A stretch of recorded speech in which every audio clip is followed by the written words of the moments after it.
Voilà, cher public, nous voici à nouveau devant vous pour échanger avec vous sur un exercice important sur les polynômes, sur les polynômes niveau premier. Et cet exercice nous dit un polynôme divisé respectivement par x moins 1, par x moins 5 et par x moins 2 donne pour reste respectif 9, moins 39 et 3. Quel reste si on le divise par le produit des 3 diviseurs? C'est à l'exercice. Je rappelle que c'est un exercice de première S. Ici, l'exercice consiste à chercher le reste de la division d'un polynôme donné par x moins 1, x facteur de x moins 5 facteur de x moins 2. Tout en sachant que si on divise ce même polynôme par x moins 1, on reste égal à 9. Si on divise également ce même polynôme par x moins 5, on reste égal à moins 39. Et si on le divise par x moins 2, on trouve un reste qui est égal à 3. Voilà, donc si on passe à la correction de cet exercice,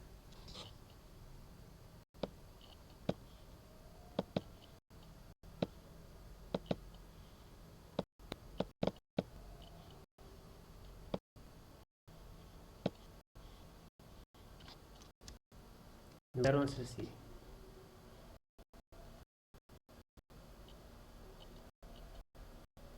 Et pour régler pour répondre à cette question, il faut penser à ce fameux théorème appelé théorème du reste. On va rappeler ça. Par exemple, le théorème du reste stipule que si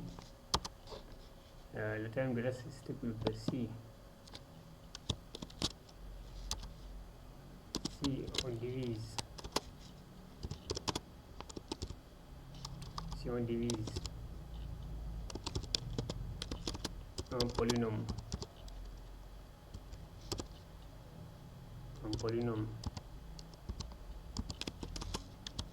P de x par un binôme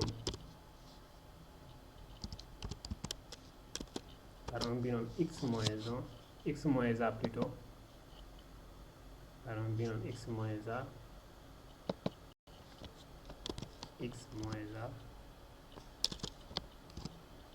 par un binôme x moins a,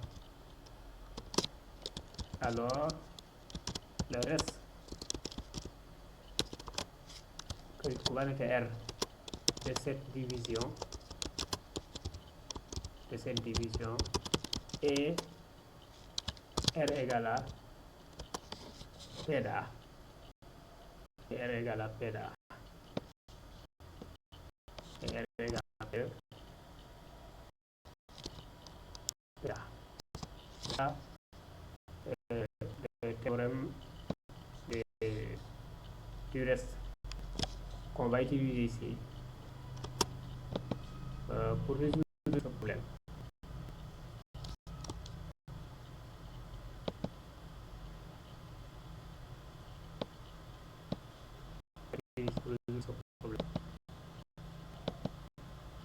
Voilà. Donc si on divise un polynôme P de x par un binôme x moins a, alors le reste R de cette division est R égale à P de A. Voilà, c'est important de noter ça. Ça, on l'appelle théorème du reste. Théorème du reste. Voilà, on l'appelle théorème du reste. On l'appelle théorème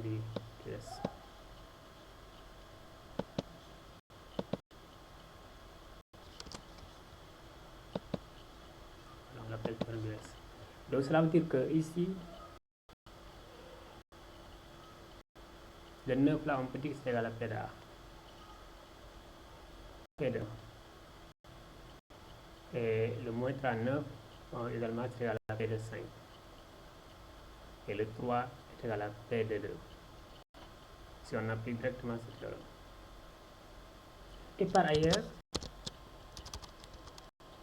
exemple,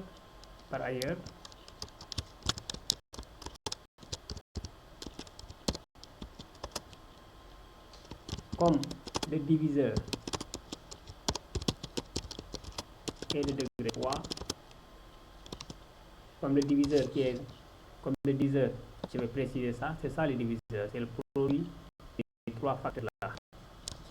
Comme le diviseur est degré 3, vous êtes d'accord que c'est degré 3 parce que déjà x fois x donne x au carré. X au carré fois x également, ça va vous donner encore x au cube. Donc le diviseur est de degré 3.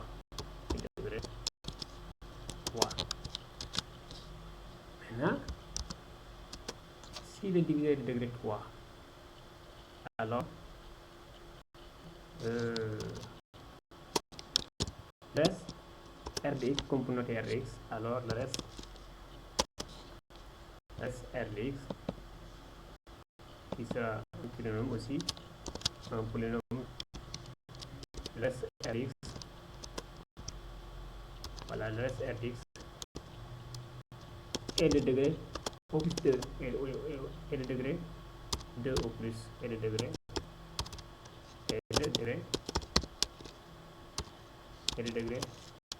2 au plus. Parce que le reste ne doit pas avoir le même degré que le diviseur. C'est tout strictement inférieur au degré du diviseur. Voilà. Maintenant, si tel est le cas, ainsi, notre r de x s'écrit notre r de x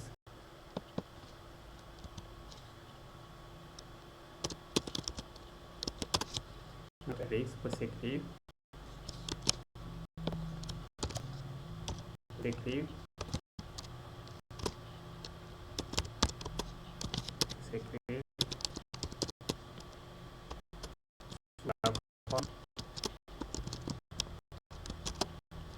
sous la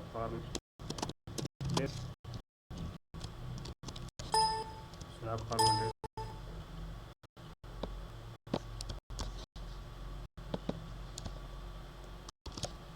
r est égal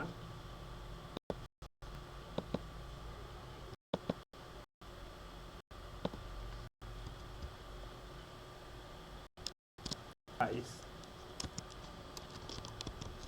carré plus dx plus c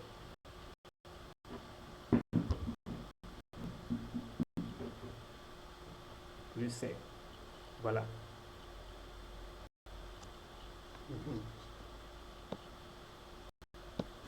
Et là, c'est important à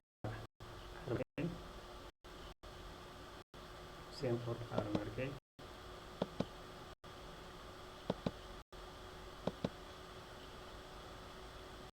Sous la forme de x égale à ax carré plus bx plus c.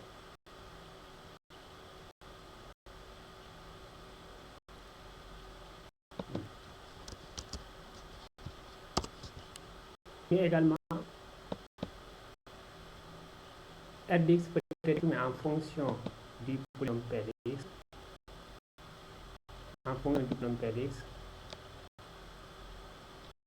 du quotient, également diviseur. Voilà. Comme le polynôme dividende est égal à au polynôme quotient multiplié par le polynôme diviseur plus le reste, de cette expression peut tirer celle de r de x du reste. Dans ce cas, le polynôme reste égal au polynôme dividende moins le produit du polynôme quotient par le polynôme diviseur. Et ce qu'on va faire ici, Et aussi, ce même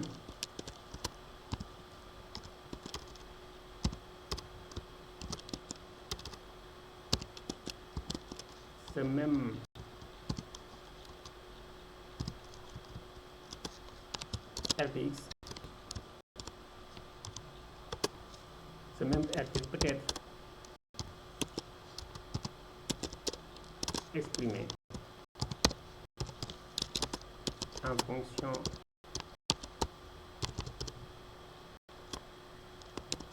de P de X en fonction de X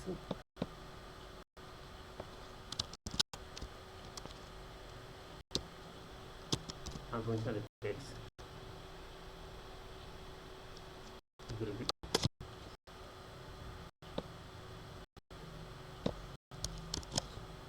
de X moins 1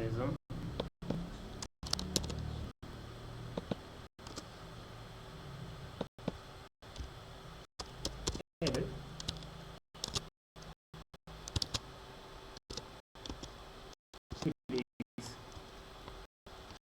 La ligne est le signe de P de la division de P par I moins 1 facteur d'X moins 5 facteur d'X moins 2. Et cette expression est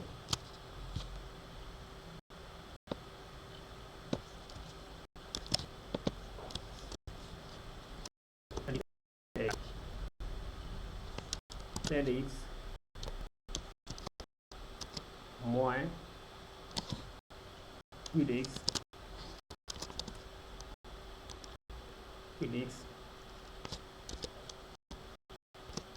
multiplié par le polynôme diviseur.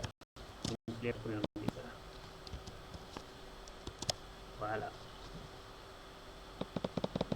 Alors, donc voyez que nous avons deux expressions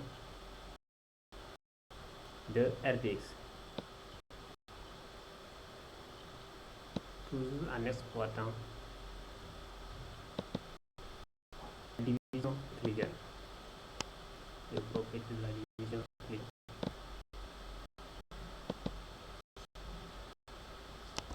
Voilà. Et à partir de là, je vais calculer R de 1. Je vais calculer R de 1. À partir de cette expression, je vais calculer R de 1. Si on a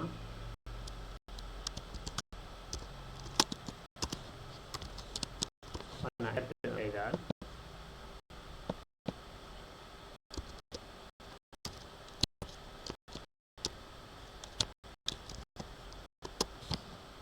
alors, si vous êtes d'accord avec moi que ce sera P de 1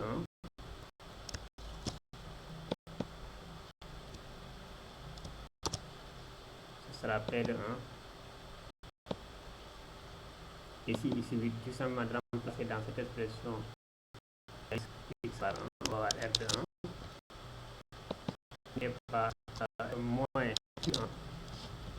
Alors, je remplace X par 1, la X par 1 et la X par 1.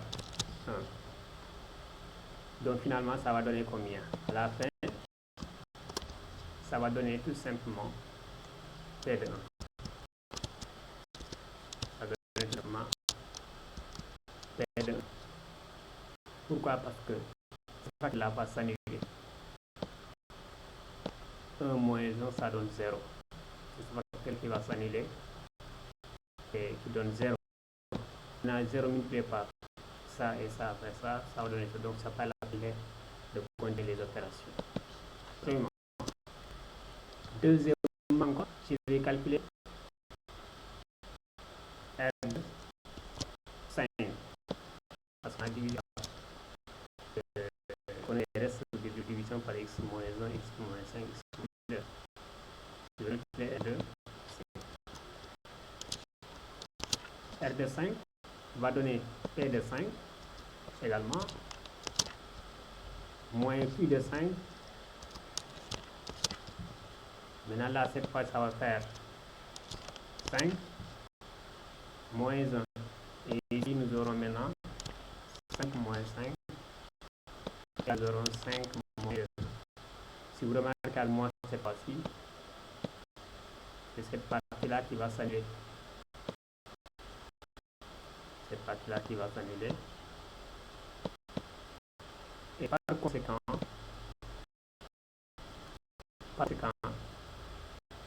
tout seulement va s'annuler. Finalement, il va seulement P de 5. Donc, il va rester seulement P de 5. Parce que plus de 5 multiplié par 5 moins 1 multiplié par 5 moins 5 multiplié par 5 moins 2 et 5 moins 5 annule tout ça. Voilà. Avec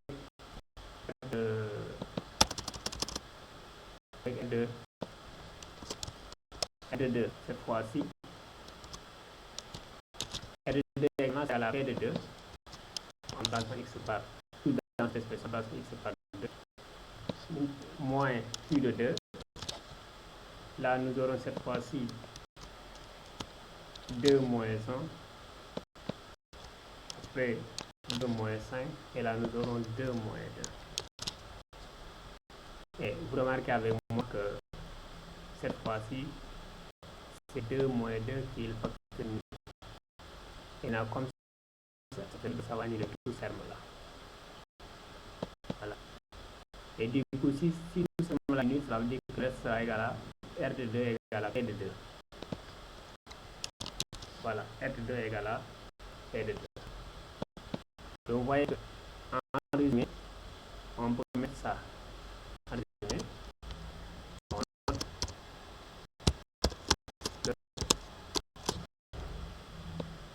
R1 égale P1 égale à P1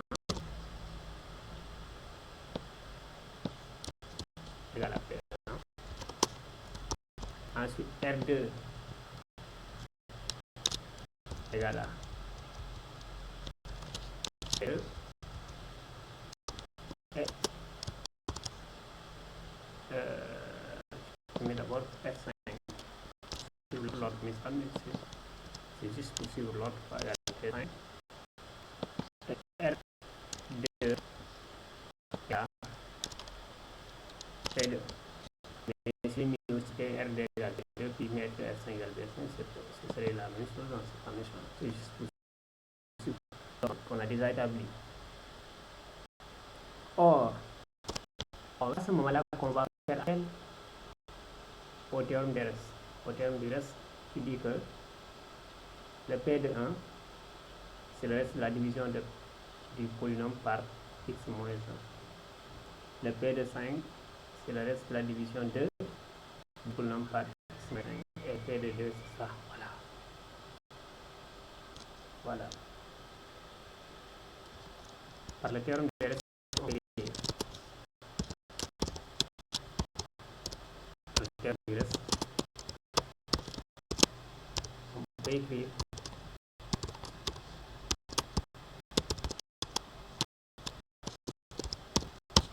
on peut écrire que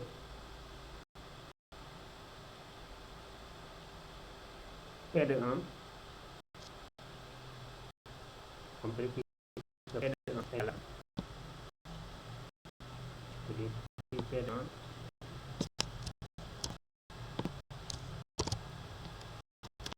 P de 1 égale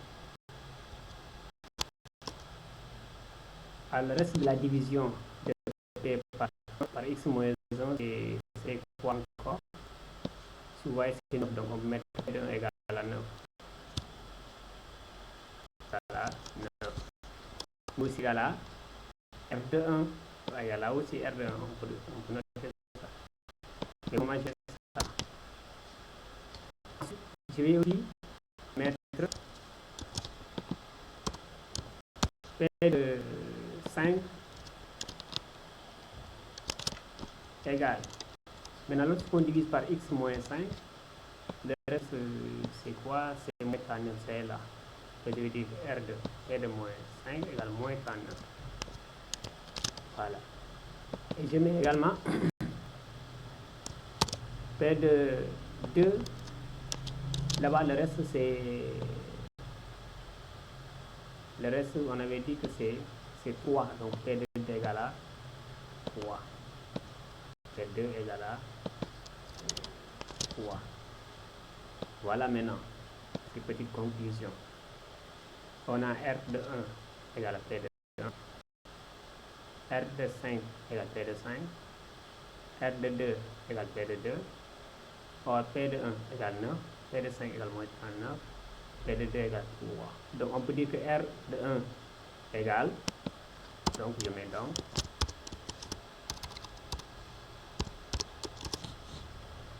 R de 1 égale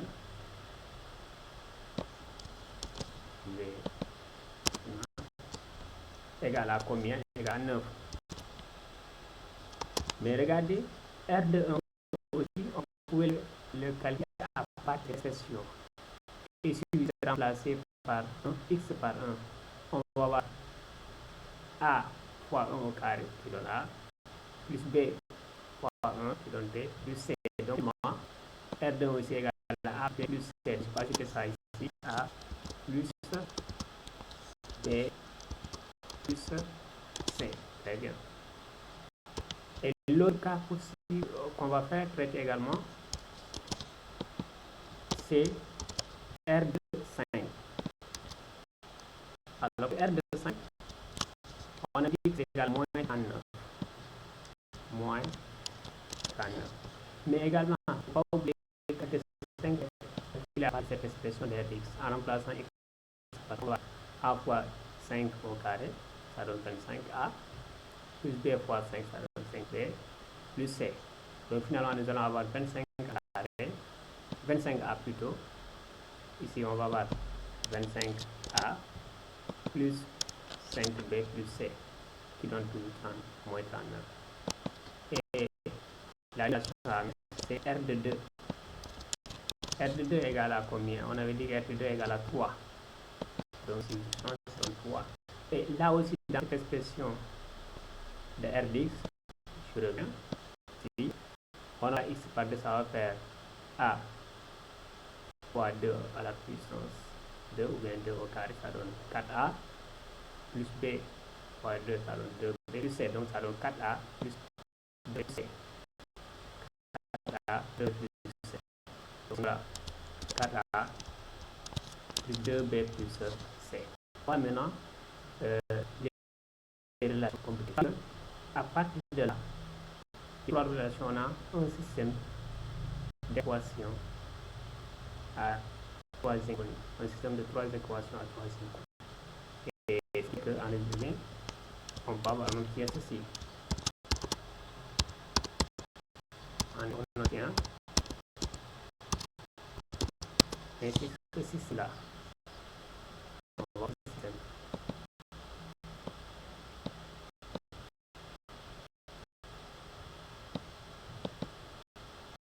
Ici, je mettrai A plus B plus C égale à 9. A plus B égale à 9. Première équation. Deuxième équation, je mettrai 5A plus 5B plus C égale à moins 39. Moins 39.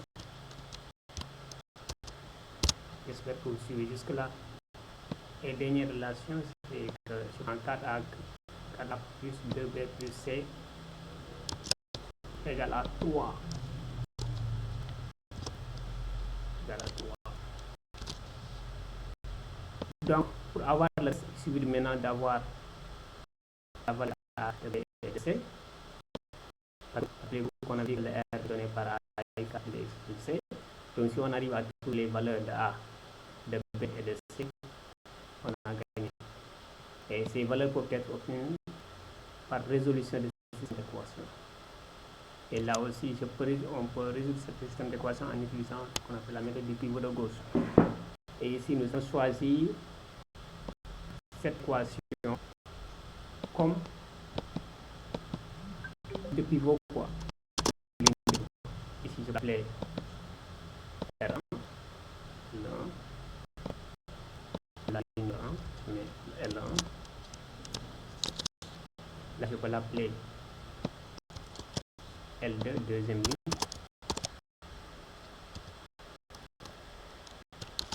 Et là, je l'appelle L3.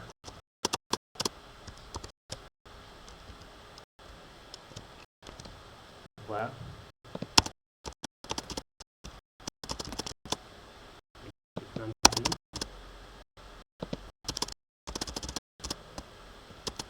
On a choisi la ligne L1 comme ligne de pivot. Cette ligne, je vais choisir ça comme ligne de pivot. C'est-à-dire c'est la ligne qui va nous revenir à tout moment. Je l'appelle ligne de pivot. Maintenant, je vais mettre quoi dans ce cas? On va ça. Je reprends le même système. Cette fois-ci, je vais faire des transformations. Je garde la ligne 1. Mais là, j'ai procédé à l'élimination de l'inconnu A dans la ligne 2 et dans la ligne 3. Et pour éliminer l'inconnu A dans la ligne numéro 2 et dans la ligne numéro 3, oui, donc pour l'éliminer dans la ligne numéro 2, il faut d'abord multiplier la ligne numéro 1 par moins 25. Comme ça, si on fait la somme, les deux vont sauter ensemble. Donc finalement, le A va faire 0. Voilà, le A va sauter. Et là, nous aurons moins 25. Maintenant, moins 25 plus les 5B ici. Moins 25 plus 5B. Ça va nous donner moins 20B. Moins 20B. Ensuite, on multiplie C là par moins 25. Moins 25 plus 5 plus C là, ça donne moins 24C. Moins 24. Moins 24C. Ensuite, je multiplie 9 là par moins 25. Et 9 fois moins 25, ça me donne moins 225. Je mets encore moins 39. Moins 39. Ça donne moins 264. Donc ici, ça va faire 264. Et cette ligne, je peux l'appeler ligne L'2. Je peux l'appeler L'2. Et elle est obtenue comment? En faisant moins 25 L1 moins 25 L1 moins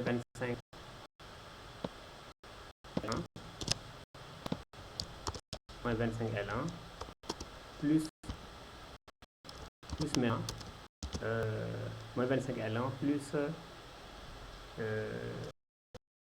L2. Voilà. C'est ça qui donne la ligne de L'2. Maintenant, nous allons procéder par élimination de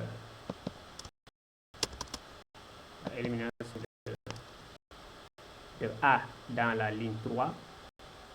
Là, cette fois, je vais multiplier la ligne 1, la ligne de pivot, par moins 4.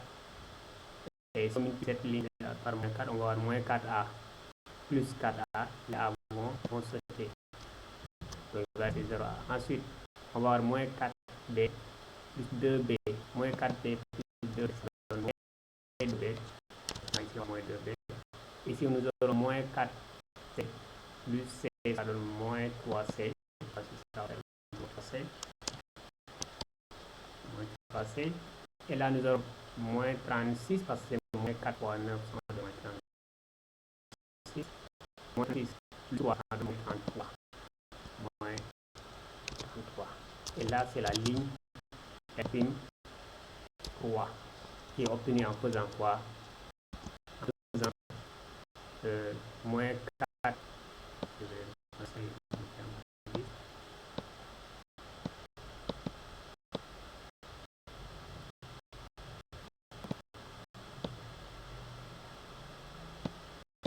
Donc, je vais dire que c'est moins 4 L1,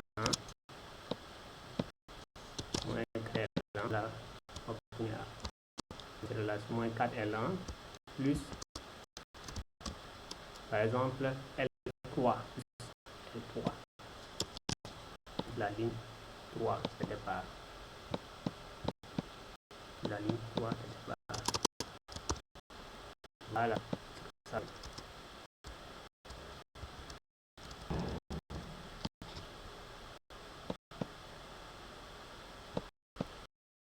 Voilà. Et là, du coup, on peut aussi procéder à éliminer l'inconnu dans la dernière ligne. Dans la dernière ligne, par exemple, si je reprends ça aussi,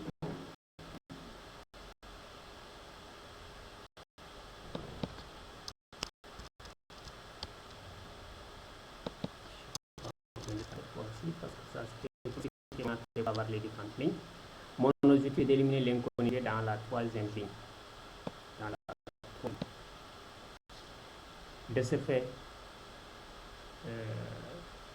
ce système peut être simplifié avec les, parce qu'on a ici moins 20, moins 24 égale moins 264. Donc on pouvait dire 20b plus 24c égale 264.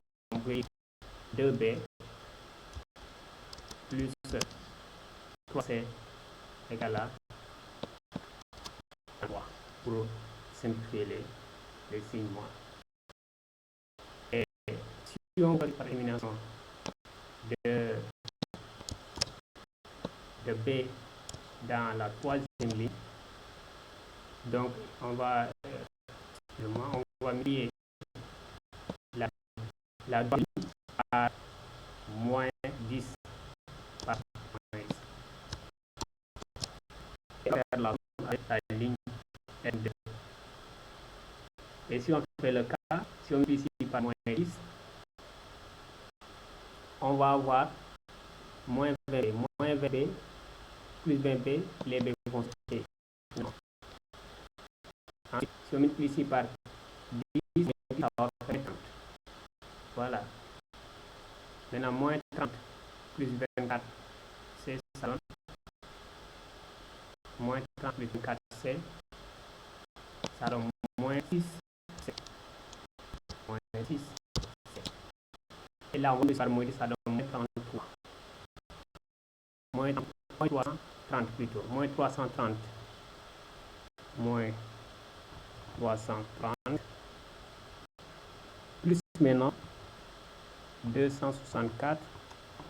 Ça donne moins 66 ici. On trouvera moins 66. Moins 66. Moins 66. Alors, ici, je vais l'appeler L seconde 3. Je utilise comment on l'a obtenu. On l'a obtenu en prenant L2, L'2,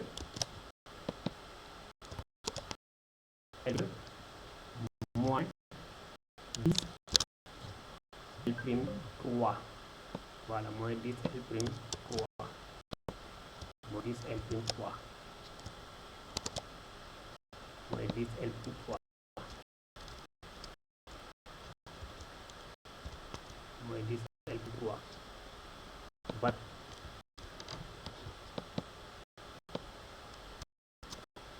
Et là, avec cette troisième ligne, L seconde 3, on peut obtenir que C égale voilà. C égale C égale moins 6 sur moins 6, ça donne 11. Voilà. Et ça nous permet d'avoir directement la valeur de. Donc on peut dire que c'est là 11. Il reste maintenant à avoir B et A. Pour avoir B, je peux utiliser cette relation-là. Voilà. C'est d'après L2.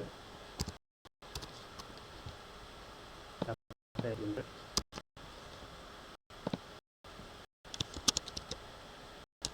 après LP2.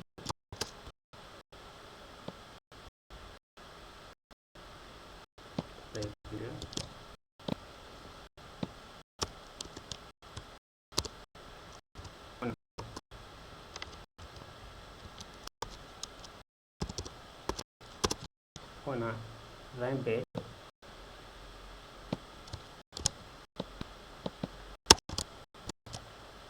plus 24C 200. Et là, pour avoir la valeur de B, tout simplement de remplacer C par sa valeur. Voilà, ici tout simplement de remplacer par la valeur. Voilà. Alors,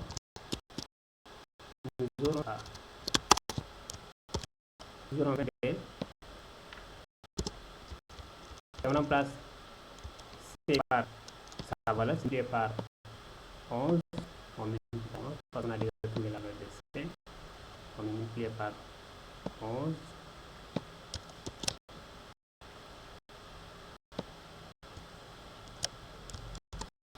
Multiplié par 11. Alors, c'est ça qu'on va prendre. Et vous considérez à moi que 24 multiplié par 11 va également 264. Parce que pour multiplier un nombre à 2 avec 11,